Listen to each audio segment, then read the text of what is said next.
Okay, so uh, once again, you have this code in front of you that I've typed out, and HTML is also done. So app.component.html and app.component.ts. So TS and HTML.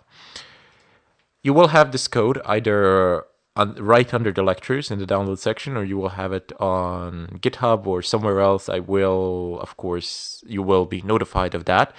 But in any case, that is to copy paste the code, the finished code, and run it yourselves. That is the worst thing that you can do for yourselves. So not for me, that is the worst thing that you can do for yourselves. Why? Well, because you will learn very little to nothing. The best thing that you can do is write the code as you go, as I explain things, and alter it. So alter it and see how it behaves when modified. So that is the very best thing that you can do for yourselves. So don't, even though you will have the code, please don't just copy paste it. As I said, not for me, but for yourself, for your own sake, so that you would learn more. Because if you copy paste it and if you think that you understand it and if you didn't try it or modified it or typed it in yourselves, trust me, no matter what you think, you will have learned very little at the end. And since you're already watching these tutorials, at least make the best use out of them that you can. So, that being said, the app.component.ts is pretty much the same. A few things have been altered and added, some things have been deleted. So I will just go over the changes so as not to repeat myself over and over again. So we will begin from this line, as this is the very first new thing that we have added. So this is pretty much the same as including templates up one line up above. It is also possible to include it via URL, but we will talk about that later. What we did here, we basically stated that the element with class blue-bg will have blue background color. So this is just for style, which we will be able to use later on along our merry way. So we won't actually be using this here. We will be using this in the HTML file. So as you can see down below, so the element input will have class blue-bg, and element input, again, another element input will have specified background color, but this is not related. This part is here. So blue BG will have it, and therefore it will be capable of becoming blue. But whether or not it will be blue, that is something that we will configure here in the TS file. So let's go down below into the class app component. This has remained the same, so no changes have been done in this line. But if we go down below, we have another property here. So it says hide email of type boolean equals by default to true. So it is initialized to true straight away.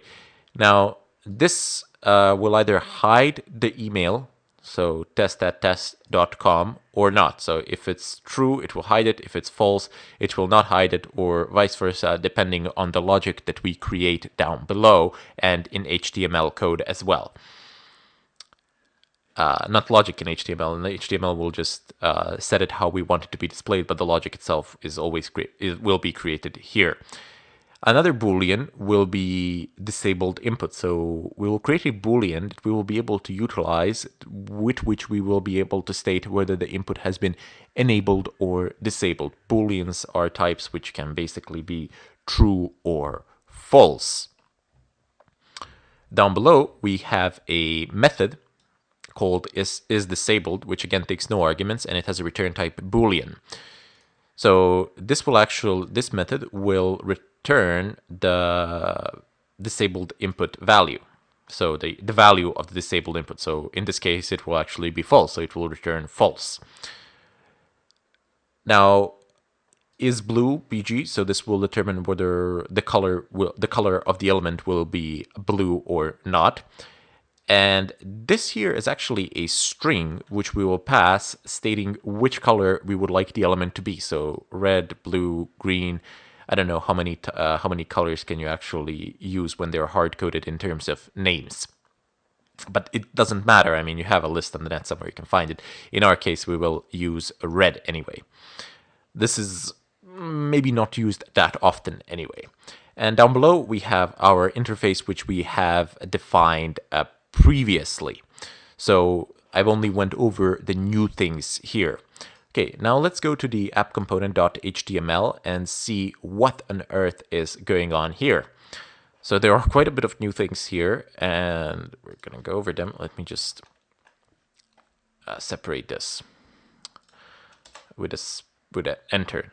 These enters that I'm typing in, they have no effect on the code of whatsoever.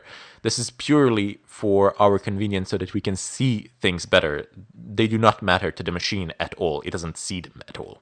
They're completely irrelevant. So first off, we can begin from div. Now, div is an HTML element which is used for separating other elements from other elements, so to say. It's generally used for separation.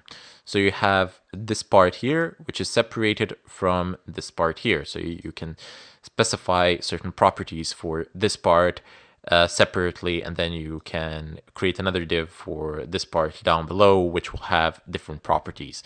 For example, they can use different CSSs or something, different CSS files or something like that, different styles or something similar. Anyway, this line is the same, so this has already been explained, but here you have something new. Here we will perform property binding.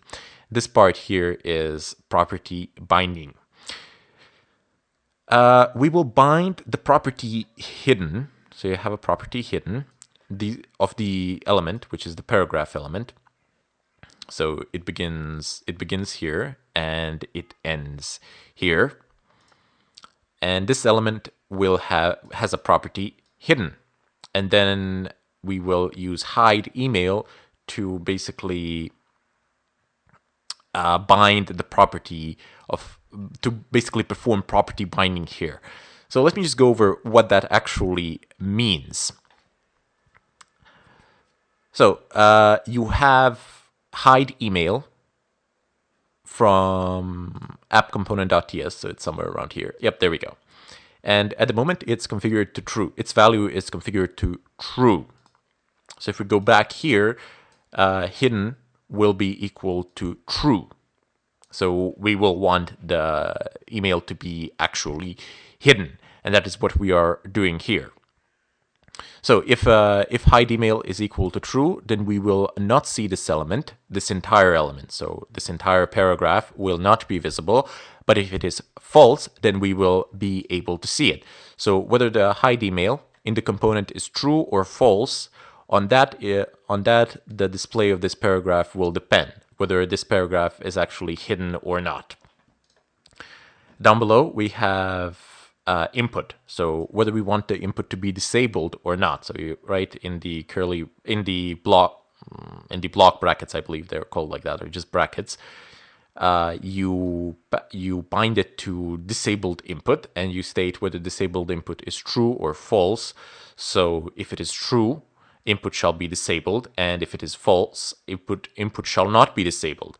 So you have some sort of an input field where you can type in some text, and the placeholder, the initial value, will be enter your text. So whether or not you can actually enter the text here will depend on the state of this Boolean value in the component. So disabled input Boolean, currently it's equal to false, meaning that we can actually input the text. So if disabled is equal to true, then we can't input text, and if disabled is equal to false, then we actually can. Now we'll go over these things in all likelihood one more time when I show them how they actually look like on the site itself. Down below it immediately, you have, again, input disabled. This is the same as before, except here we are using the return value of the method. Now, when we're performing property binding like this, whatever is between these quote marks shall be evaluated, meaning that this function will be called and its return value will be taken. Its return value is basically a Boolean, so is disabled, and that's the function, that's the method, and then it will return disabled input, which is a Boolean right above it, meaning that it will return the value false. So these two statements are practically identical, except one is using a Boolean directly, another one is using the return value of this method. And down below, I just want these lines and this line, they're practically identical, but you can also set the value. So you have a value and then you have a placeholder. How that works is literally the best thing to do. The best thing I can do is demonstrate it to you, because you have the value and you have the placeholder. So when you see it on the site, you will see how that works in a moment. So let's just leave this part for now. I will explain it when we actually see it on the site. Down below, immediately, you have another input field. It says class.blue-bg, and then it is equal to isBlueBG. So isBlueBG is yet another Boolean that we have here. Let me just find it. There we go. So isBlueBG. Currently, it's equal to true.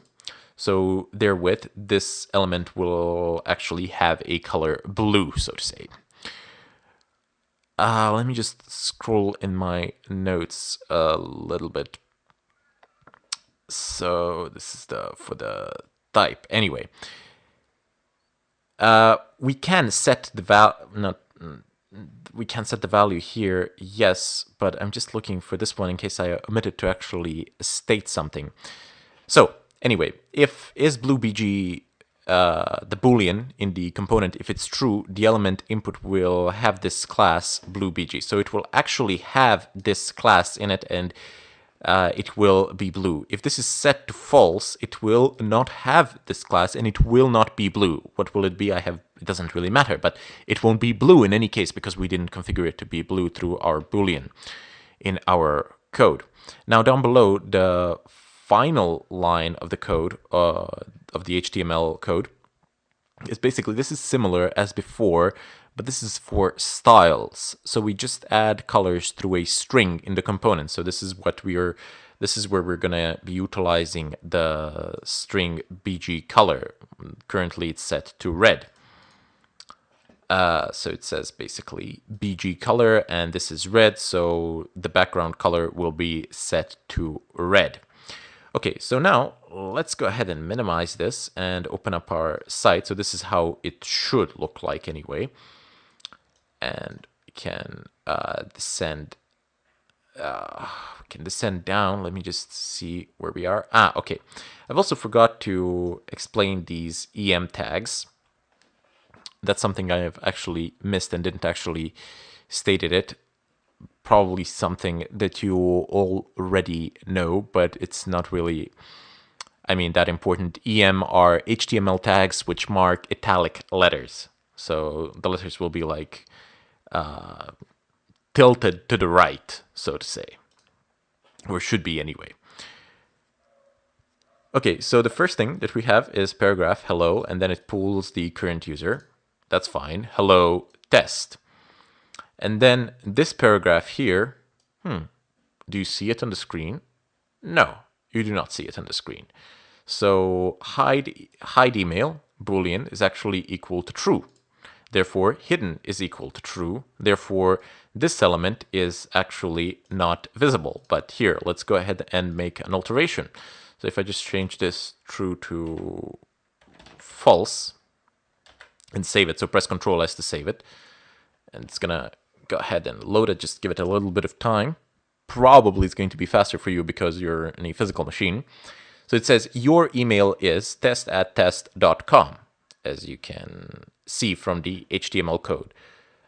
Your email is, and then current user.email, it pulls it and it says test@test.com. So you can see that the letters are tilted to the right, so italic letters. There's something like italic, perhaps not italic, but something like italic. So there's just a slight tilt to the right when you want to emphasize something, like bolding the letters or doing something similar to that.